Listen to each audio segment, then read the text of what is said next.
a drum atwesiano na special ewo ho your special drinks ewo dwaso a ede na eye anom ne ankasa ansa na this way chocolate drink opemu na ankasa de ohia hey enso hie enwekwe boy enchi dom se ya na ya de ensema horo bebre e na esom no de eto dwa no ebi ni aban e de atudwa se wo befiti ase na ye kan apomuden ho nsem a wa pagya ne gidigidi se de be ye betimi akonani Yoko empanyimfo bo amane se omanfo bi achichi nkoda atonton wo mo na asagro omaye hwehwemu a achichi enipa ne bi aka ho minority se wo hwe Ghana yesi kasem se de ensi nkoyie ne tax no se de esi atototo ne oma so sa brenu a na che se aban no wo hunu so ase yahu nani so amanani so biri no tamale ewo atifido mantam emo na ehon na temamufo ne ese etu a 2021 budget de buy no eti akoma empanyifo nya bibi ye besa hwe Yoko nsem omanfo egusu a e de petition e na ekoma empanyifo se ano ayeden ento na wontu ana mompamfa nkwada ye tonton wo mo e de wo mo ekokomiamia no ano ya ayeden dodo Obahima Afia Asiedu miniminu Akosua Sarpong yen ene akabo mu anwumre ye de kasebo yi bramu betimi ahwe yen wo Facebook UTV Ghana and afi DSTV channel 360 afi kasebo no emu ensem eni osofo a wono na ehwe amanhodo so ensem Mama Shelley Ayoko Botwe na ene African Regional Director Catholic Relief Services Era Jennifer Overton etu anamo eko na kache na eno ode atudwa se oman no se gidigidi papo mu de hu nsam de ade a ye ba be pagya no pa Odi asoye ene dwumadie ni nyina so afa ne ntoma pefre ye wo my Ghana mu enti so wo be hwa National Health Insurance Scheme no aban wo be fa igwa edi so esan akọ mpire no so bium no wo se ne dwumadie no afa ne ntoma pefre wo de ensem we nyina no atu edwa Ebra African Regional Director the Catholic Relief Services Mama Jennifer Overton wone ne mpanifo e kan bi ewo mbo ana akoko pie mu e wo na dwosu a ewo enkramantam. Also, I'm sure you're aware of the National Health Insurance and government has ensured that we improve it significantly. So as much as possible, every Ghanaian is covered so they can once again access good health care and also even preventive health is also very important for us. And things together with the chip compounds that are dotted all over the country, as well as government's investment in what we call the Agenda 111, which is ensuring that every district municipality in Ghana has a hospital. And we are moving steadily ahead. A lot of progress is being made, and very soon we should see these health facilities being finished, equipped, and with the requisite human resource being put in. So these are some of the things that government has done in the area of health. And of course, we all know what the president and his team, what they've done concerning the pandemic and how we've worked very hard to ensure that we bring it under control. Africa Regional Director at the Catholic Relief Services, Mama Jennifer Overton, any UTV Central for Kasaya, Eden Shahodua, Catholic Relief Services, no, Eddie Egu, Aquemusha, some Babaswa, Bayasne, particular, which is one, a focus on local leadership, so supporting local Ghanaian institutions, including the government and civil society and the local church, to be leading the development and support to the poor and marginalized through accompaniment and skill strengthening, and then system strengthening, which is really helping to improve the entire system and not just one-off interventions for greater sustainability. And then this continued prioritization on the poor and vulnerable, particularly in the northern parts of the country.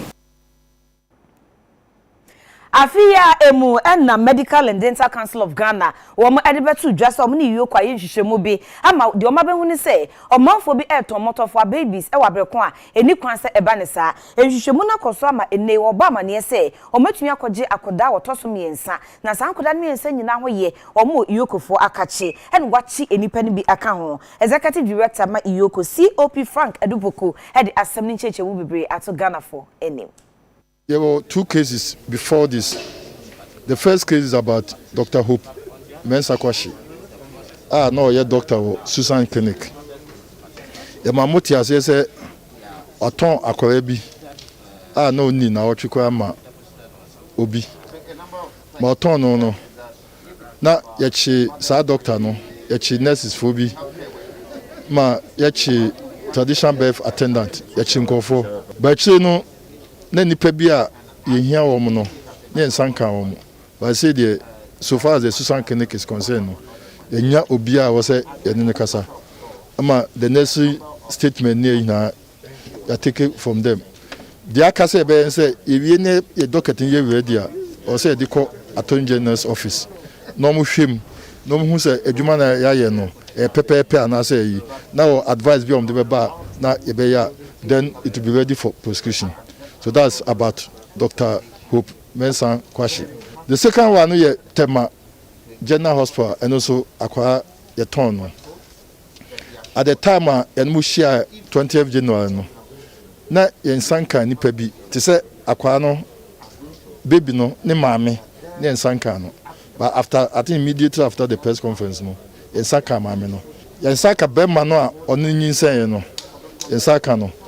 Yensaka nantia odne course okoya abortion onso yensaka no ne yensaka nansi nana ya frempon ono na oje akwara no handing over ma social welfare ni no ansa na social welfare ni no edine ma dipako no ma no MVP bia sika wo onso yensaka no nti ni hina eno so se de misika no aka na ye wie bibia ye wie nso a ye be yense first one no ye de no so be ko atonje na ama o mahwem wie na de wo say ye bia na aye but finally no it will be ready for prosecution. Third one your first case no and he say ye kan asem 20th January no ye kan say informant bi na ka chere say ma me fo mienu bi eko Susan Clinic eko to akwara bi a onno nipa ko no informant osusu say akwara no ye wia no because omni ye no omni bia no de no na ma you started some investigation na some am for no omkoto akwara no some am for ensaka wo ama ensaka baby no sa baby we na koka sa baby temane Susan Clinic e mom ya miensa to say sa baby for no na omo foster home they are taking very good care of them. COP Frank Eduboko esan eto aso se uba yono ana atro petition ahodo e de eba ni nyina ne se omunye hwehwemu emfanfa ensem ahodo ho ensem ni bi e na wo kiremu se ebi eye nkwada ye ton wo mu nkwada ye wo mu de na wo ka ho asem yayi eno achi nkwada ye de wo mu free oman mu kwa ama ahodo so wo mu ekoye enti wo se banka bi ene akwada bi a wo mu ekojai na to obojo emusieye ene enwoma ahodo bebrai no so wo kiremu ne kwan a wo mo faso etu ho anamo obi o se mi ko wo me ba yeso ayese wo yese ntisa yanya petition en9 ma se kwa wo ha matise se mienu so abeka ho obojo obi wo na oto akwa ne twen finally akwa ne kopie obojo polyclinic ma mo de ne ba hospital de honna obi betia na so se akwa no aso waida ba hwehwe mu kire se yetuma trezi akwa no so ne ho ya o decide you know there it could not be established akwa no se bi waya the babies there ya yankase asoma nipa amamako hwe ho oba ya no a odi akwa no ma wotema no ono ankasa akwa bi won ho a ye suspect pass akwa no nya ne ba adinta if you say o se onya miscarriage to aso abe 9 na afi ekire no onyinse na owo ye but ye hwehwemu kire se ebi antisa but yentimi nka se ye gya akwa no if you say eye emra there was a court they call the court order say ye hwehwemu na du ba bia wo say nya court say o ma da na akwara no ni ko ye DNA test ni ye papa no DNA test ye mama DNA test ye akwara DNA test at the end of the day result na beba no and na be gina so dey ye adwuma doc Kolibu dey still under investigation kai ni bi okowo ya want me ntua ama sabi oba bi nso san kowo ho ko check ya akwara ni ho to start we are investigating now banker he was a very reputable bank and person didn't di beto abontin ono ankasa esim ba se okowo wo Susan Clinic akwa no esue no te eche se akwa na wu ono ye maame no kwa wo ho akwa na owu no yet why nkasi eboye eso na osofo hwa akwan nim rabo kwesi amokon ata asema wode etu dwane se omampanyi na nado dankwa kufuado nimfie a etoso mienu a eye mfie 9 a wode ebu omai waye krado papa se ejapade a esumbo a obeja e de ma omai Ghana eye akwan a obeyen esu bi emada When we young for lawyer Mwakwata or no and a minister for roads and highways, Abe PMO as Antemantema, Womotime to Anamo Ako, Aquanya Ahudua, Womo Yeno, Mantama, Ebine, Ebuakwa, Sofola interchange, Ebuakwa Quino, Afe, a yes swame mazi, Ina Rosa, or Mo Eye, and Quanya Ahudua, war, Kumasi, contractor for a was one yenso, no Omunya Yemie, Adesia, Duduana so air Cassa, a Quanasini Kosono, and Kuni, no, and a probonomo, when we young for lawyer Mwakwata, HSA, Queen Bia. So no na contractor for na kasa so mo nkoso no munye adwuma na Ghana man panyin na nado dan kwaku fado opese ojani din pa eba akwan a aboso kan in Accra magazine in Kumasi at President Akosua papa because of the role mu play in our economy and esan say wo ye osiade yunti mo senior ya teni aha ya ye mo kwan Akebia yewie baba mo say yakọ animpa between this year up to early next year there will be no stretch of road farted na senior President Akufo-Addo first term mu senior wa Kumasi roads wa Peja Ashanti roads afekwa na mubehu na kese he will ensure equitable development of the country, all the 16 regions but Ashanti ni Kumasi Mubenyamu chefa papa and or a determined lasting legacy or road sector no throughout the country. Asante mantama so afọ no nyam for Simon o se mensa eso no YouTube nsam twefo twetwe nkomo abra probo no ekọ awieye e na wono so akire mu sei mo amobeka no kura mo hwe covid de be ye yen e ka na obi na nwe ho aban eboye ni nyina achi no Asante mantama media mekase ekwan no yenya ye fair share of the national cake. About PIM September ending 2020. Na kwanya yenya no Asante Mantem ha contract mako oha aduowotwe enkron 189 road contracts. Na the minimum say the aburu 200. Na even 189 no na ye mrofu kwansi empim mienu any adu kronkron 2099 since they say adu 214 there also must say yake kan ko be 3000 na 2500 ya da man peniasi kwanche for penye oda eye adwumaku a omo eye swame mazi ina rules no eye owura SK Buafo ono so ekasai ekire mu Akosua magazine road dentia wo ya no opresi me no enye on that particular road odwuma wo ye nti no cars are parked always on the shoulders of the road. It won't like highways.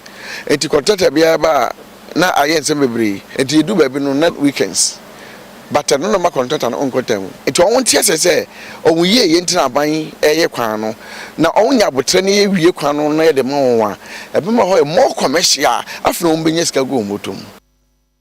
National Teaching Council womo eye dwumadie stronkotonsa efre enwuakuo ahodo aya wota wachi ema wobo achechefo abaso de ye frɛ no National Teacher Prize no said de ya na womo eye no eno nam so ema osofo hwe nwomesua so Dr. Osei yaw edutwum ekoye na abra wokasa no eno che se wo hwe mfie na ye di womanim ya womo aye nhyehyɛ ya suapon wode sikebe hyem pa se de be ya womo ratio no ebetimi akogina wo hamu nchichemu aduanan Onumunyam for doctor say ya wadutwum suafo hwa adesuansem so wono na akasa a woche se aban matter share education nso atimi agina na so na atimi apema adesuansem so akonkan ewo my Ghana mu. National Teaching Council no yenhyemude bi we womato ne din sponsors appreciation meeting na womo efa so eda womani so de ede kire institutions ahodo a empempi no womo ye National Teacher Prize Awards no a womba be so womasene enumu onumunyam foi ede ensemi etu edwa. President's agenda is very clear.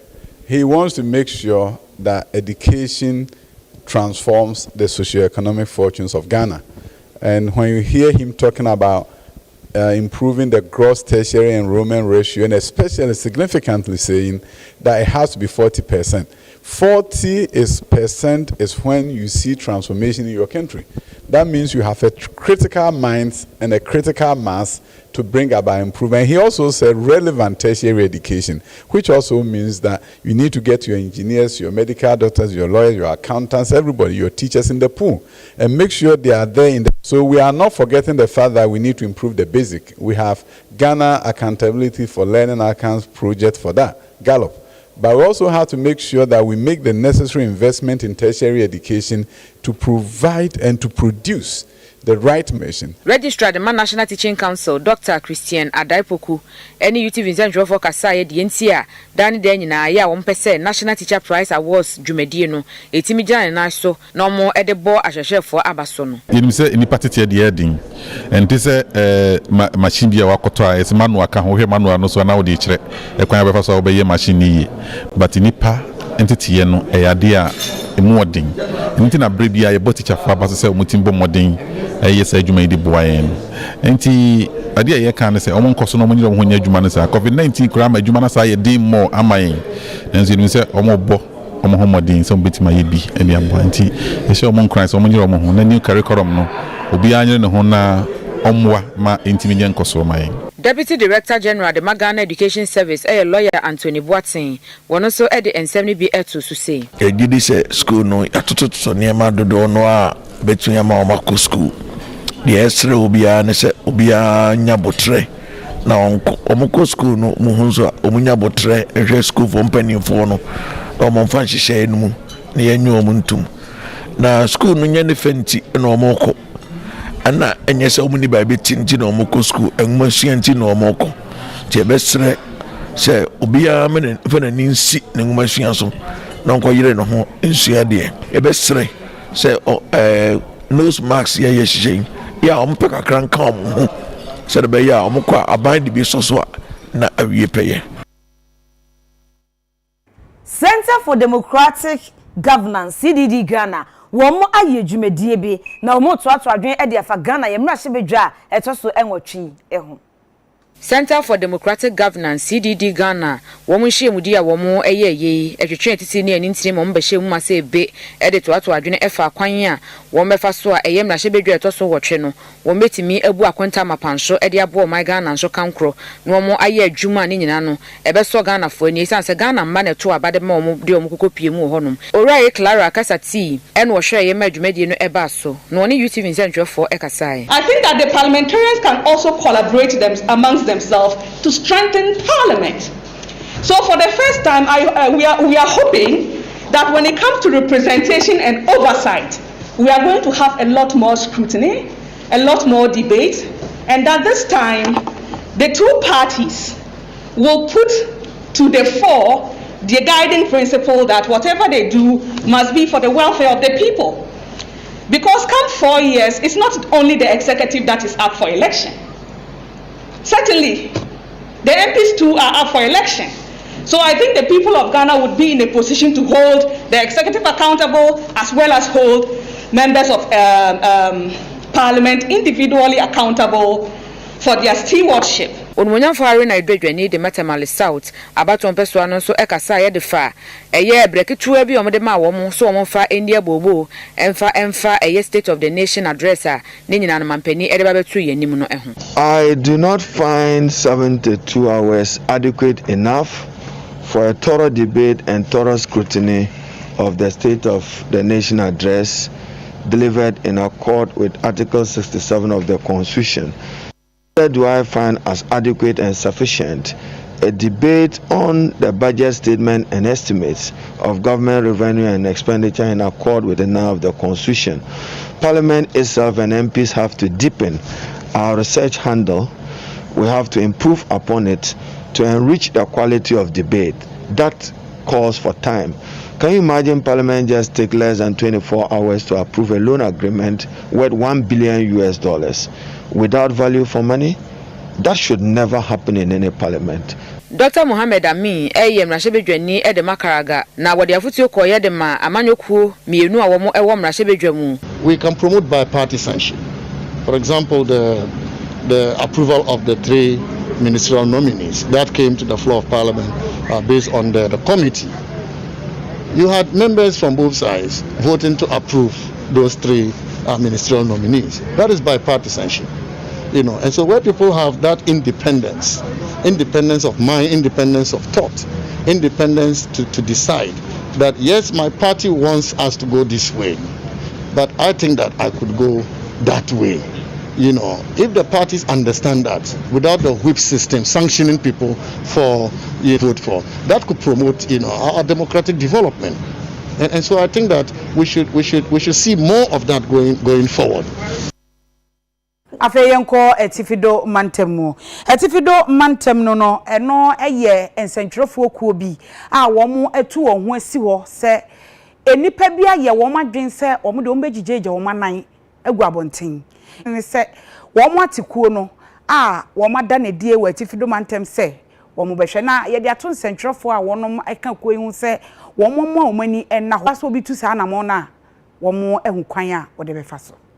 Media Coalition Against Open Defecation a yetwaniti awa M-code no eno wo hye se o makwakodan bi adi e wo mantifido mantemu Northern Region na womo ensem womo e kan se won be se nipa dodo no ana ayom gigeje o manan edi gugu petemu no womo ebegyae ni nyina ahonidie mapanso akonkan ye papa e wo moda adwumadie no adie no e na owura Emmanuel Adai wono ye chief executive the Makins Hall Media wono asan ye convener e de ba beto nsentwerefo anim se ye pese ye kan ye ho bom na ye nyina na ye dibeta bi se ani so se dwuma e pese ye kasa na Ghana fo nyina eja se subai no na efie wura bia nya agyanan wo ni fie so de be ya nipa bia o ti wiase bia o man yimu ha no de se bi ne yemu kan no na se wo ko gya ne nan de a onya toilet so na woko enti e ho se subai bi animase na man nyina bebre dodo na ekọ manim a o mu tu se subai na se Ghana dem say ya chedodo. Regional coordinating Kual Hassan editor Central for anim say woman have thrown a challenge to the media that they also can ensure that they hold everyone accountable, the assembly, to ensure that the bylaws is enforced. But beyond that also, those people violating the bylaws, for them to appreciate the fact that they are not really doing what they are expected to do. And even beyond that also, I think that we also want to get that level of support for whoever is enforcing these bylaws, so that if someone is arrested for violating the bylaw, we expect the media coalition to. The rate at which it was moving was quite fast, but if you look at now, a lot of steps back, because we were too close of 2019, the region getting an open defecation free region. But as at the end of 2019, we're still at 57. 2021 now, even though we've been told that we have made some gains, but if we had continued with the needed resources pushed by government, we would have rated than what we are told today. So which is why we are saying that government figures, but they should let us see how those budgetary allocation sector. Na watwe ma budget nsem ebeto dwa e wo Ghana mrahye bedwam no omanfo bebre na nto mo ase kra eto a ayiniti e wo enti timamfo wotamale e de wano atum e kire se eto no e wo soro abanhye na onye bibi emfa ho. For the fuel prices is killing us, is killing us really. Yeah, we can just tell it that actually when we take these passengers here, the money we take from them is not a huge amount. It's just some little coin that we normally take. But actually, the fuel, it affects us a lot. We can increase the prices. Yeah, our problem is we cannot increase the price because the women are suffering. You see, as they are standing, you can see them. You see, they are all suffering. But when they come like this, if you increase the price today, they will be crying. You are too fuel. Ama Biana Bona ya diamaye, yentimi kura, yesra aban, Bona ya dimpa maye. Ya twa de kura yanto. Okoto kura wontimi fuel ntinu, anti yesra aban se ombombo de mbuaye. Emwa dene na nkitwa nyina ya 113 sesi amidi 2000 atoso aya 12,000 ne nyina ya tum aha na we yakwa na ya 5 sesi ukwa ya 60 ne nyina ya tum antini ya sraban. When we just come out, we just work and go and buy for, we not get any profit on it. Even now my car is full, I don't have money to work on it unless I strive myself and doing it. Do you understand? So after this time there, we didn't get our work is a cry. So we just struggle to pack our car and go and check different work again. Since I was so ready budget, in the budget and the gentleman carry on who I hear says about my patron also sono. Although I shall not do ye. Patron in the autumn the Yantum Gandhi and Tina, and the air by say I want confidence. Afe yemra assignment na assignment edwadifo asan ba kwan ho bio be se afinie e no betena kwan ho ma track kakraka bi etwifa nipa so nam so ma nipa mienu kra ahwere wo mo kwan no ekoba asane mpanimfo ani ba so papa e ma wo mo ka cha edwadifo ne se wo mo nsorimfo ne se de ye hwe ekwan a eno eye abonta a enam tema efamua besi Accra esa famua kokpon esa famu besi adenta no ma gini nyina afa enam so ma MC ho ebom kokose wo mo mfiri ho na enye saa mpanimfo ebetu anamon bia anhwa na omani anya ho adwadifo no egu ka kwa ho no no kwasem ni akoye te se yese nkofo de ade ka wo so na emse yintimi nkoso nyesa